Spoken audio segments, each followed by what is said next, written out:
तो ये है फ्रेंड्स, जैसा कि आप लोग देख पा रहे होंगे अपनी स्क्रीन पे, मानव सभ्यता का विकास। तो जैसे इस प्रकार देखिए हम लोग 3 चरण में पढ़ेंगे। एक, मानव का विकास। मानव का विकास मतलब कि मानव की उत्पत्ति पढ़ा जाएगा। उत्पत्ति से इसमें बेसिकली उत्पत्ति पढ़ेंगे और किस किस क्रम में ये आगे बढ़ता गया है। फिर उसकी सभ्यता का विकास, किस प्रकार से मनुष्य के अंदर बुद्धि आई, किस प्रकार से वो अपनी बुद्धि का प्रयोग करना सीखा, कैसे वो पहले पत्थर से शिकार बनाकर आखेट करना सीखा, पत्थर से औजार बनाकर कैसे आखेट बना, फिर कैसे उसने अग्नि का प्रयोग किया। तो इसी प्रकार से कैसे फिर कृषि युग में जाएगा ये देखेंगे। उसके बाद व्यवसाय देखेंगे, प्रोफेशन क्या देखेंगे इसका,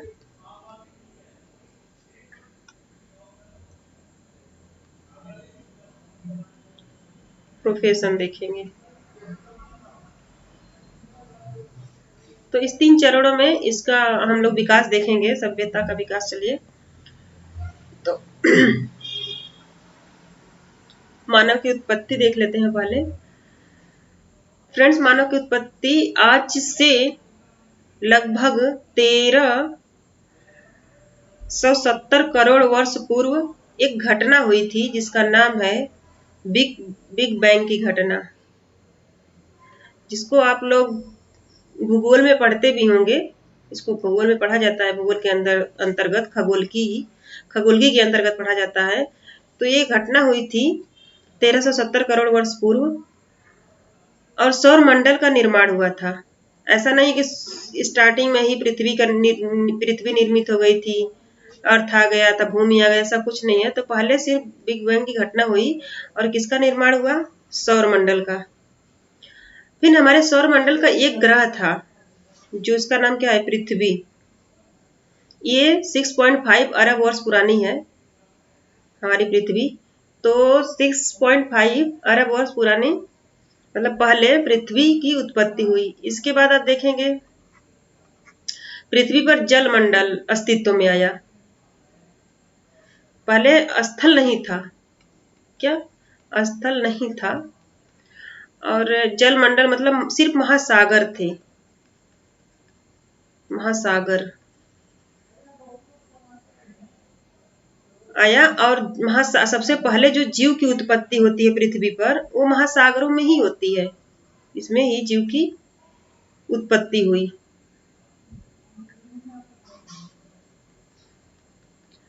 फिर लगभग 43.40 वर्ष पूर्व मनुष्य की उत्पत्ति हो जाती है। मतलब पहले जीव की उत्पत्ति होती है महासागरों में, फिर इतना वर्ष पहले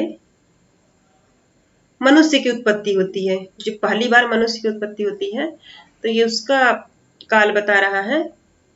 इसके बाद देखेंगे कि प्राइमेट जो मानव का, फिर यहीं से जब उत्पत्ति होगी कोई चीज की तभी तो उसका विकास होगा।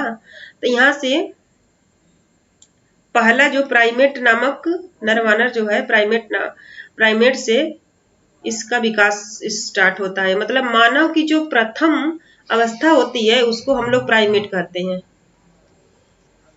ठीक है।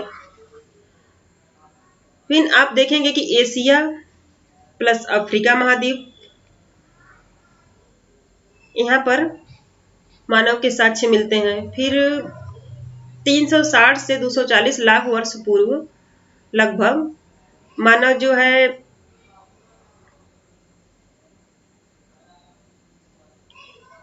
आधुनिक मानव, मतलब फिर मानव की उत्पत्ति होती है, फिर आधुनिक मानव आ जाता है।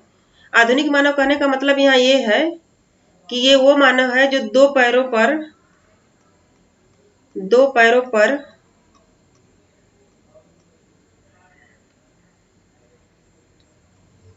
पहली बार खड़ा होता है।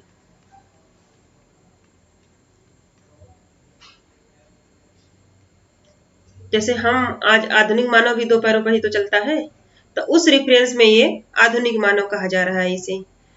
फिर शिकारी मानव आ जाता है 8000 वर्ष पूर्व, ठीक, 8000 वर्ष पूर्व शिकारी मानव आता है। और ये पत्थर से सबसे पहला औजार अपना बनाता है। आप आषाढ़ काल में देखेंगे पत्थर से पहला औजार या हथियार कह लीजिए बनाता है। उसके बाद पत्थरों से औजार बनाने के बाद मानव आखेट,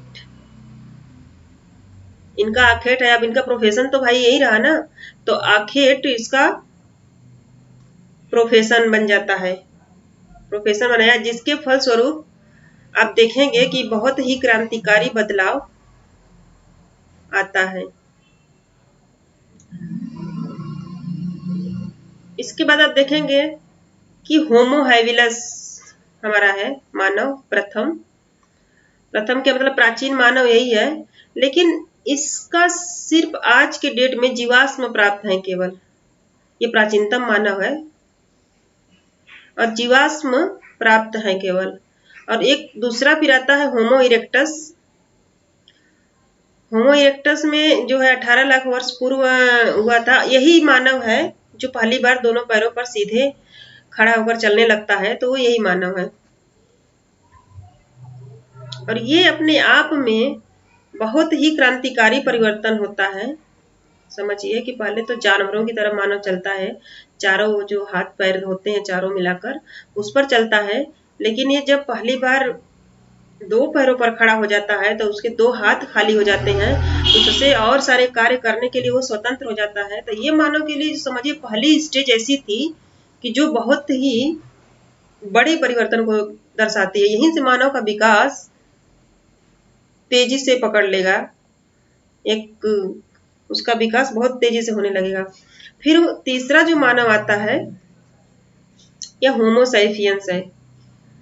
जो आज का मानव है, जो हम लोग हैं, वो होमो सैपियंस से ही है। तो चिंतनशील मानव मतलब इसके अंदर बुद्धि आ गई, इसके अंदर क्या हो गया, बुद्धि आ गई, सोचने समझने तर्क करने की क्षमता आ गई, अच्छा बुरा जानने की क्षमता आ गई। तो तब से ये होमो सैपियंस मानव, और इसी को आधुनिक मानव भी कहते हैं। इसका टाइम पीरियड ये है। इसके बाद आप देखेंगे कि ये तो मानव की मतलब जो उत्पत्ति का क्रम था ये था। इसके बाद देखिए मानव की मतलब प्रजातियां रही हैं। तो सबसे पहले मानव का जो साक्ष्य मिलता है, मानव प्रजाति का जो जन्म स्थान अगर कहेंगे तो आप लोगों को मालूम है अफ्रीका महाद्वीप है सबसे पुराना, सबसे पहली बार साक्ष्य यहीं पे मिलता है। भारत में देखेंगे तो नर्मदा नदी के पास है, लेकिन ये विश्व की बात हो रही है तो इसमें अफ्रीका है। फिर 50 से जो 10 लाख वर्ष पूर्व होमो हैबिलस और होमो इरेक्टस प्रजाति जो है अफ्रीका के सहारा, अफ्रीका में ये अफ्रीका होता है आपका, तो सहारा मरुस्थल के आसपास मिले हैं इसके साक्ष्य। किसके? होमो हैबिलस के जो सबसे प्राचीनतम मानव है, और होमो इरेक्टस से जो दो पैरों पर पहली बार चला, तो इनके साक्ष्य मिले हैं अफ्रीका के सहारा मरुस्थल के आसपास। और 10 लाख से लगभग 40,000 वर्ष होमो सैपियंस प्रजाति अफ्रीका के साथ साथ एशिया में और यूरोप के मध्य अक्षांश लगभग 40 से 60 डिग्री अक्षांश के बीच मिले हैं। मतलब जो होमो सैपियंस है ये मानव तो एशिया और यूरोप में नहीं मिले हैं, होमो हैबिलस और होमो इरेक्टस नहीं मिले हैं, लेकिन जो होमो सैपियंस मानव है, जो आधुनिक मानव की प्रजाति है, ये आप देखेंगे कि अफ्रीका से तो मिले हैं, इसके साथ साथ एशिया और यूरोप के मध्य अक्षांश से भी मिले हैं। और 45,000 वर्ष पूर्व ऑस्ट्रेलिया में भी मानव प्रजाति के निवास का प्रमाण मिलता है। फिर 40,000 से अब तक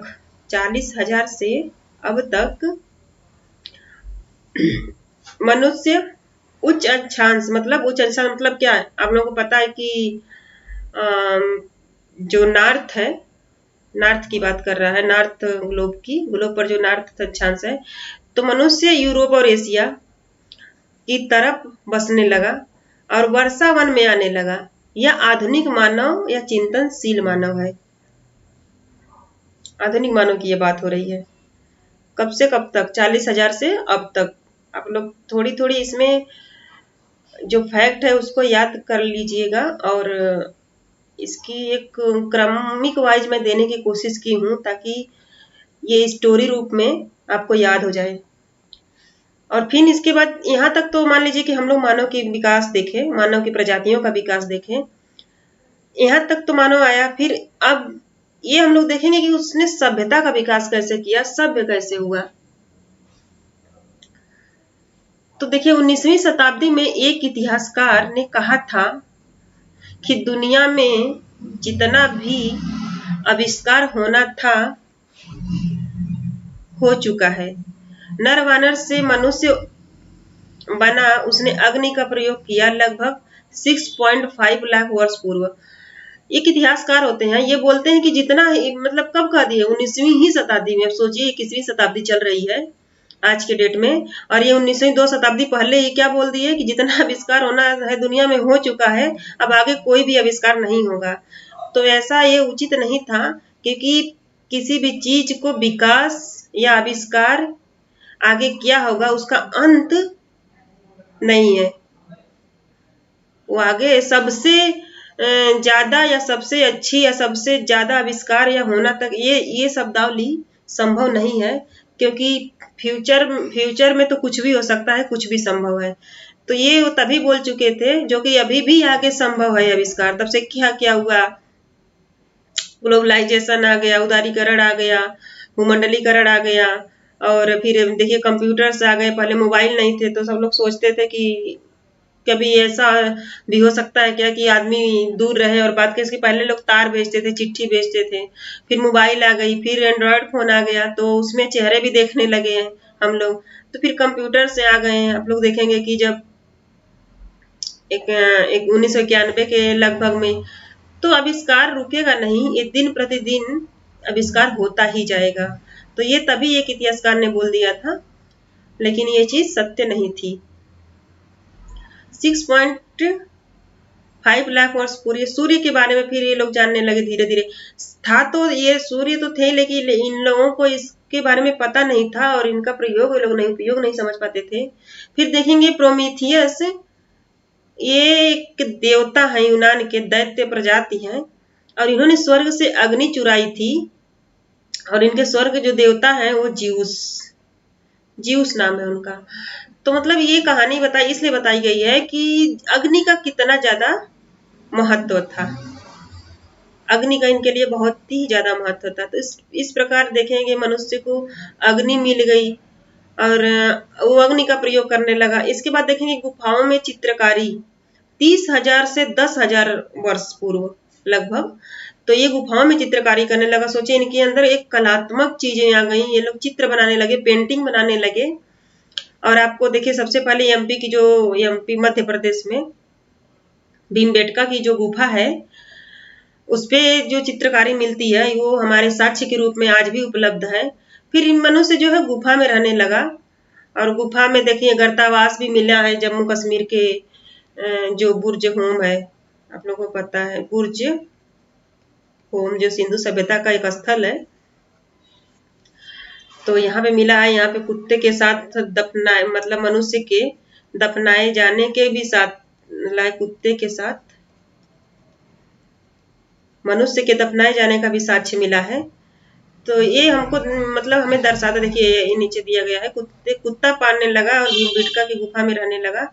भीमबेटका की गुफा में ही सिर्फ नहीं रहने लगा, बहुत सारी गुफाओं में बनाकर रहने लगा, घर बनाकर उसे काट कर। धीरे धीरे इनके अंदर एक सोचने की, संवेदनशीलता की सोच डेवलप हो रही है। तो ये लोग धीरे धीरे हर चीज का प्रयोग करने लगे हैं। तो घर बनाने लगे, कुत्ता पालने लगे। इसके जो साक्ष्य मिलते हैं हमारे जो पुरातत्व के आधार पर हम लोग इतिहास का विश्लेषण करते हैं, जैसे सिंधु सभ्यता हुई, नवपाषाण काल हो गया, पूरा पाषाण काल हो गया, सब चीज तो उस साक्ष्य हमें बताते हैं, उसके आधार पर हम लोग विश्लेषण करते हैं जो भी हिस्टोरियन है। फिर आगे देखेंगे कि सबसे पहले तो कुत्ता पालने के साक्ष्य मिला है। ये लोग पालतू जानवर के रूप में कुत्ता ही है। आगे देखेंगे अन्य पशुओं को भी ये लोग पालने लगे। ठीक है, लगभग 6 से 7 से 6,000 वर्ष पूर्व यह पशुपालन युग कहलाया। जो लोग पालने लगे हैं इसको कौन सा युग कहते हैं? पशुपालन युग कहते हैं। फिर इसके बाद देखेंगे आपकी गेहूं और गेहूं और जौ की खेती करने लगे 6 से 5,000 वर्ष पूर्व, जिसे क्या कहा गया? कृषि युग। और आप लोगों को मालूम है जो हमारे भारत में या सिंधु सभ्यता में देखेंगे कि कृषि का जो प्राचीनतम साक्ष्य है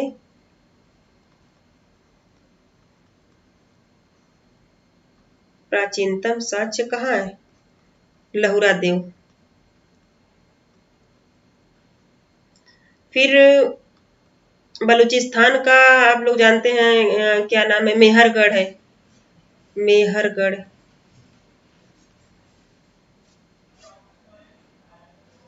ठीक है, वर्तमान में ये पाकिस्तान में चला गया है।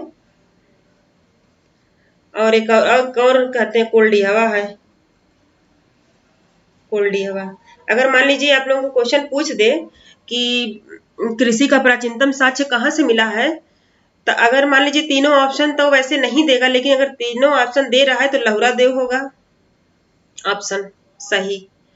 या लहुरा देव नहीं है, सिर्फ मेहरगढ़ और कोल्डिहवा दिया है और भी कोई ऑप्शन दिया है तो उसका वो तो होगा ही नहीं, तो आप मेहरगढ़ मान सकते हैं। अगर मेहरगढ़ और लहुरा देव भी नहीं दिया है तो आप कोल्डिहवा मान सकते हैं। मतलब इसका क्रम है, नंबर 1 पे लहुरा देव है, नंबर 2 पे मेहरगढ़ है और नंबर 3 पे कोल्डिहवा है। तो आप देखेंगे इस प्रकार से कृषि युग आ गया। फिर कपास की भी खेती करने लगे लोग। आप देखेंगे कि सिंधु सभ्यता में लोग कपड़ा पहनने लगते हैं, तो इसमें जाहिर सी बात है कि कपास की खेती होने लगी। फिर तांबे का प्रयोग भी होने लगा, हथियार भी बदल गया, लेखन कला का भी विकास हुआ। मिस्र की सभ्यता भी देखी है, तो वहां पे देखिए मिस्र में एक पैपायरस नामक घास भी मिलती है, पैपायरस नामक घास मिलती है, जिससे इसी के आधार पर पेपर निकल कर आता है। समझिए जिसको हम लोग पेपर, जिसको हम लोग आज कागज के रूप में देख रहे हैं, कागज, वो इसी से बनाई। सोचिए कितनी प्राचीन सभ्यता से निकलकर आज भी चीजें इसकी यूज हो रही है। तो इस प्रकार से है, देखते हैं कि इसकी प्रासंगिकता आज तक बनी हुई है। फिर मेसोपोटामिया की सभ्यता है, मेसोपोटामिया की भी सभ्यता हम लोग हल्का देख लेंगे आगे। देखिए आगे है भी मिस्र में पैपायरस नामक घास, यही है। उसके बाद सिंधु सभ्यता, सिंधु सभ्यता को हम लोगों को बहुत अच्छे से पढ़ना ही है, हमारा सिलेबस ही यहाँ से स्टार्ट होता है। फिर हल से कृषि, आप लोगों को पता है जो कालीबंगा है, कालीबंगा है, यहाँ से हल से जुते हुए खेत के साक्ष्य भी मिले हैं। चावल है जो कि गुजरात से मिला है, चावल की भूसी का भी प्रमाण मिला है। सिल्क का प्रयोग भी मिलता है। घोड़ा पालन, फिर आप देखेंगे वैदिक जो सभ्यता है, वैदिक युग जो है, इसमें 2 ही चीज बहुत ज्यादा इम्पोर्टेंट करी गई, एक घोड़ा, दूसरा लोहा। जस्ट इसके पहले की जो सभ्यता है सिंधु सभ्यता,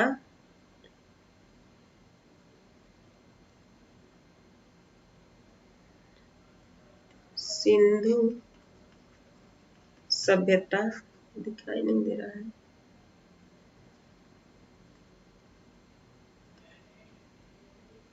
इसमें इन दोनों चीजों की कमी आती है, अभाव होता है। इसमें ये दोनों चीजें नहीं होती है। यहाँ तक कि हिस्टोरियन इस बात पे भी, जो हिस्टोरिकल विद्वान है वो कहते हैं कि सिंधु सभ्यता का जो पतन है इसी कारण हुआ। ये लोग कहते हैं कि आर्यों का आक्रमण हुआ और आर्यों के पास इन दोनों चीजों का प्रचुरता में उपलब्धि थी, किसका? घोड़ा का और लोहा का। इसीलिए इन लोगों का पतन हो गया। और इनके बाद आप लोग पता है कि वैदिक युग आता है, और वैदिक में आर्य शब्द का यूज होता है, इन लोगों को आर्य कहते हैं। आर्यन आर्यों का इसमें युद्ध बताया जाता है। तो इसीलिए सिंधु सभ्यता में कहीं भी थोड़े से घोड़े के खुर उर का भी साक्ष्य मिला है, लेकिन इसमें पूरा घोड़ा था ये साक्ष्य नहीं मिला है। सारे घोड़े और जानवर मिले लेकिन घोड़ा का साक्ष्य नहीं मिला है और लोहा का भी साक्ष्य नहीं मिला है। लेकिन फिर भी इसके बाद भी आप देखेंगे कि प्रथम नगरीकरण कहते हैं किसको, सिंधु सभ्यता को प्रथम नगरीकरण कहा जाता है। कि इसमें जो नगरीकरण हुआ था, प्रथम नगरीकरण हुआ था, मतलब साधारण लोगों द्वारा असाधारण सभ्यता का विकास हुआ था। अब ये समझिए कि मनुष्य अभी अभी एक शिकारी आखेट कृषि युग उससे मनुष्य जस्ट आगे बढ़ा है और तुरंत एक नगरीकरण का मतलब विकास अपने आप में बहुत बड़ी बात थी कि इतनी जल्दी एक नगरीकरण। आप देखेंगे सिंधु सभ्यता में कितनी सुनियोजित शहर वो लोग बसाए, कितने अच्छे नगर नालियां बनाए, कितने अच्छे घर बनाए, समकोण पर उसकी जो सड़कें हैं वो समकोण पर एक दूसरे को काटती थी, कितनी चौड़ी चौड़ी सड़कें थी जो कि आज भी वैसी नहीं है। तो हमें वहाँ की सुनियोजित बहुत ही ज्यादा सुनियोजित ढंग से निर्माण हुआ था उस नगर को, और आज तक उसी को ही हड़प्पा सभ्यता को ही प्रथम नगरीकरण का श्रेय प्राप्त है। तो ये अपने आप की में बहुत बड़ी उपलब्धि थी कि मनुष्य जस्ट एक आखेट से एक उत्पादक बना था और उत्पादक से इतना बड़ा नगरीकरण कैसे कर लिया, ये अभी भी रहस्य बना हुआ है। इसका पता अभी तक नहीं चल पाया है क्योंकि सिंधु सभ्यता की लिपि आज तक पढ़ी नहीं गई है, तो इसलिए वो पता नहीं चल पाता। सिर्फ पुरातत्व के आधार पर हम लोग या हिस्टोरियन ये पता नहीं लगा पाते हैं कि क्या रीजन रहा और कैसे यहाँ पर इतनी बड़ी नगरीकरण हो गया, फिर कैसे उसका पतन हुआ। तो जितना भी पता लग पाता है वो पुरातात्विक साक्ष्य के आधार पर ही सिर्फ लगाया जाता है। फिर फ्रेंड्स आप देखेंगे आगे कि नगर बनने लगे थे, यही बात है, नगर बनने लगे थे तथा व्यापार होने लगा था। देखिए व्यापार भी हो रहा था, मतलब व्यापार भी इसमें बताया गया क्योंकि आप लोग देखेंगे जो मेसोपोटामिया की सभ्यता है, मेसोपोटामिया की जो सभ्यता है, यहाँ पे सिक्के मिले हैं सिंधु सभ्यता के, और यहाँ पर जो सिंधु सभ्यता में मेसोपोटामिया के सिक्के मिल रहे हैं, तो इस साक्ष्य के आधार पर यह पता चलता है कि व्यापार संबंध भी इनके बीच था 2000 से 1400 BC। इसके बाद ऋग्वेद लोहा सबसे पुराना प्रमाण है पश्चिम एशिया में, फिर दक्षिण भारत में भी, यूरोप में सिक्कों का प्रयोग हो रहा था 6000 से 5000 BC हड़प्पा सभ्यता। आगे देखेंगे जैन धर्म बौद्ध धर्म आता है। फिर इसी बीच देखते हैं कि गंगा यमुना दोआब में द्वितीय नगरीकरण होता है, इसमें बहुत सारे लोगों का योगदान दिया जाता है। जो जैन धर्म है बौद्ध धर्म है, इन पंथों का भी इसमें योगदान होता है। फिर एथेंस में प्रजातंत्र के प्रथम प्रमाण मिलता है। एथेंस में जो है प्रजातंत्र है 500 से 400 BC। उसके बाद 321 BC में, ये BCE लिखना चाहिए था हमें, नहीं लिख पाई हूँ, मौर्य साम्राज्य 321 BC में आता है और ये भारत का प्रथम साम्राज्य स्थापित होता है जो मौर्य साम्राज्य कहलाता है। अब देखिए फ्रेंड्स आप लोग समझ पा रहे होंगे कि पहले हम लोग मनुष्य को देखे हैं, उसके बाद मनुष्य की उत्पत्ति को देखे हैं या मनुष्य के विकास को देखा है हम लोगों ने, फिर उसके बाद उसकी सभ्यता के विकास को देखा गया है, किस प्रकार से वो लोग आखेट से पशुपालन में आके कृषि में आए, फिर किस तरह से लोग विकसित हुए हैं। इसके बाद हम चलिए अब व्यवसाय को देख लेते हैं। आखेट युग था पहले, ठीक। आखेट युग में 3 पॉइंट आप लोग याद कर सकते हैं। शिकार पर आधारित जीवन था, पत्थर इनका पहला हथियार था पत्थरों से पाषाण काल में, और समाज इनका क्या था, कबीलाई समाज था। मतलब कोई समाज या परिवार की संकल्पना विकसित नहीं हुई थी। परिवार की संकल्पना कब विकसित होती है, नवपाषाण काल में। नवपाषाण काल में यहाँ पे परिवार की संकल्पना विकसित होती है। फिर देखेंगे पशुपालन युग आता है 700 से 6000 BC में। और यहाँ पर क्या है, घुमक्कड़ी जीवन। घुमक्कड़ी जीवन का मतलब से ये है कि ये लोग पशु पालते हैं, तो पशुओं को चराने के लिए ये लोग हर जगह घूमते रहते हैं, एक जनजातीय जीवन बिताते हैं। क्योंकि एक जगह जाते हैं तो वहां पे चारा खत्म होता है, तो इनको ये एहसास थोड़ी होता है कि ये चारा फिर उगेगा, फिर होगा इतना, क्योंकि इनके पास अभी डेवलप नहीं थी बुद्धि।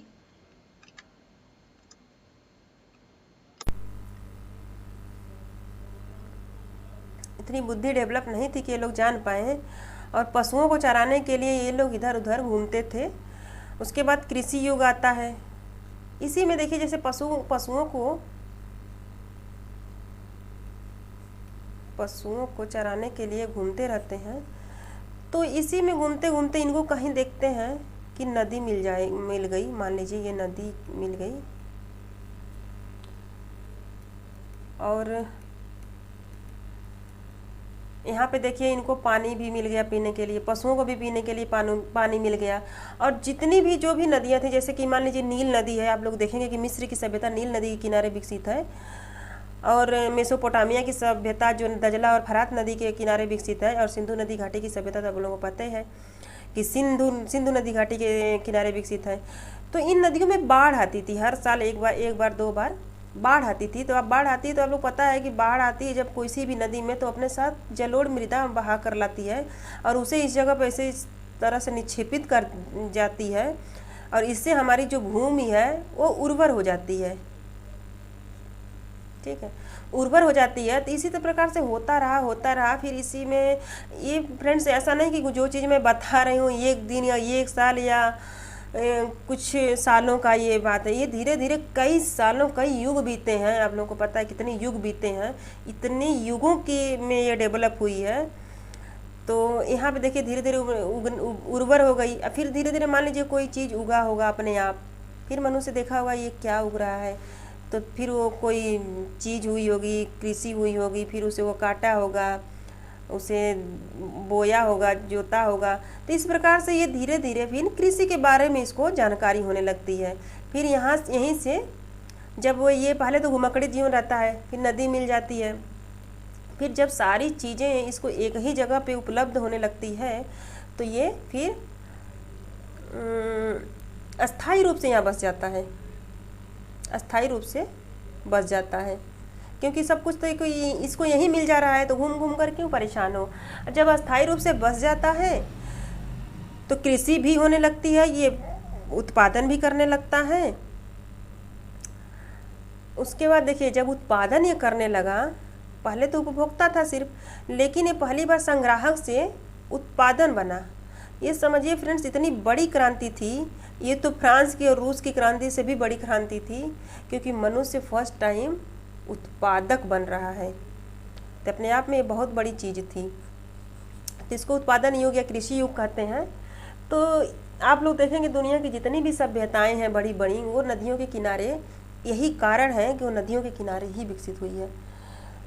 तो यहाँ पे उसी की विशेषता लिख दिया है मैंने पॉइंट में। खेती के लिए पानी, नदी के किनारे पशुओं को पीने के लिए पानी, अस्थायी रूप में बस गए, उत्पादन और सरप्लस। सरप्लस का मतलब ये होता है कि अधिशेष, उत्पादन अधिशेष, उत्पादन अधिशेष। पहले क्या होता था, मनुष्य जीविकोपार्जन जीवन जी रहा था, मतलब जितना उगा रहा था और उतना ही खा रहा था। तो जितना उगाएगा उतना खाएगा, तो इसका दिमाग दूसरे जगह सोचेगा कहाँ, सिर्फ पेट के बारे में सोचेगा और पेट भरने के बारे में सोचेगा। लेकिन जब अधिशेष होने लगा, अतिरिक्त उत्पादन होने लगा, खाने से अधिक होने लगा, तो इसके पास अर्थ आ गया। और जब अर्थ आ जाएगा तो इसका दिमाग और भी चीज़ों में चलने लगेगा। तो समय की बचत होने लगी, जैसे सब कुछ एक ही जगह पे रहने लगा और उत्पादन भी करने लगा। तो ऐसा थोड़ा ना कि हमेशा कृषि में लगा रहेगा, हमेशा थोड़ी ना कृषि होती रहती है। तो उसमें जो समय बचने लगा इसका, इस प्रकार से धीरे धीरे ये साहित्य, कला विकास, मतलब कलाओं की तरफ मनुष्य बढ़ने लगा। तो इस प्रकार से आप देखेंगे कि कलात्मक विकास इसके अंदर होने लगा। तो उसके बाद ये चित्र उत्र बनाने लगा। फिर आधुनिक युग, आधुनिक युग में देखते हैं कि पहले हमारे भारत में ही देखिए मध्यकाल में सब कुछ हाथ से होता था, हस्तशिल्प, जो छोटे छोटे उद्योग हैं, कुटीर और मझौले उद्योग, ये सब रहते थे। लेकिन जैसे ही अंग्रेज भारत में आए, ये इसको ध्वस्त करके एक वाणिज्यिक युग या मशीनीकरण में सब कुछ बदल दिया। जैसे कपड़ा पहले हाथ से सिल के लोग पहनते थे, बाद में मशीन से सिलने लगा। तो इस प्रकार से आप देखेंगे उद्योग आता है, वाणिज्यिक युग आता है 1500 से 1600 एडी में। इसको पूरी औद्योगिक क्रांति आप लोग बोल सकते हैं। फिर औद्योगिक क्रांति आती है जिसको मशीनीकरण कहते हैं। मशीनीकरण का मतलब यही है, 1750 एडी में ये जब वो हम लोग पढ़ेंगे क्या बोलते हैं मॉडर्न हिस्ट्री, तब उसमें पढ़ेंगे। कार्ल मार्क्स का साम्यवाद इसी चीज़ पर डिपेंड है। फिर बाजार का विकास होता है, मार्केटलिज्म। उसके बाद मौद्रिक युग आ गया, ठीक है। फिर बड़ी बड़ी कंपनियां स्थापित होने लगी, जैसे east India company, Dutch east India company, फिर फ्रेंच ईस्ट इंडिया कंपनी। तो सारी कंपनियों का विकास होने लगा। देखते हैं किस प्रकार से ये लोग आते हैं इंडिया में व्यापार के माध्यम से, और फिर किस प्रकार से अपने शासन की भी स्थापना कर लेते हैं। फिर औद्योगिक पूंजीवाद, ठीक फ्रेंड्स। 1776 में एक किताब एडम स्मिथ द्वारा पब्लिश की गई थी, द वेल्थ ऑफ नेशन, राष्ट्रों का धन इसको हिंदी में कहेंगे। और यह मुक्त बाजार या अहस्तक्षेप का सिद्धांत बताया था कि जिसमें हस्तक्षेप न किया जाए। और फिर उदारीकरण आप जानते हैं 1990 में, 1991 में आता है। और सूचना क्रांति इसी टाइम आती है। फिर कंप्यूटर की सभ्यता, और आज के युग में आप लोग देख लीजिए कि कंप्यूटर, हमारे स्मार्टफोन कितना यूज हो रहे हैं, तो इसकी एक प्रकार की सभ्यता समझ लीजिए है।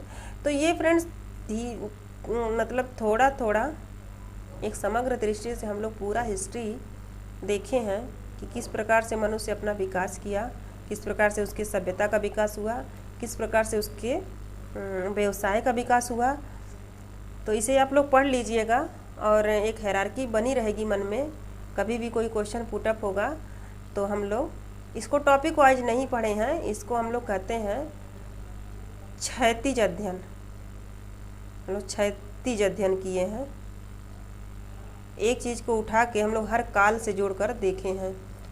हॉरिजेंटल स्टडी एक वर्टिकल स्टडी होती है जो एक काल को उठाते हैं और उसी के बारे में सब हम लोग सामाजिक, आर्थिक, राजनीतिक, सांस्कृतिक चीज़ देखते हैं। लेकिन हम लोग इसमें हॉरिजेंटल अध्ययन देखे हैं। तो फ्रेंड्स, वीडियो अगर आप लोगों को पसंद आती है तो इसको लाइक, सब्सक्राइब और शेयर कीजिएगा। और इतने देर तक वीडियो को देखने के लिए आप लोगों का बहुत बहुत धन्यवाद।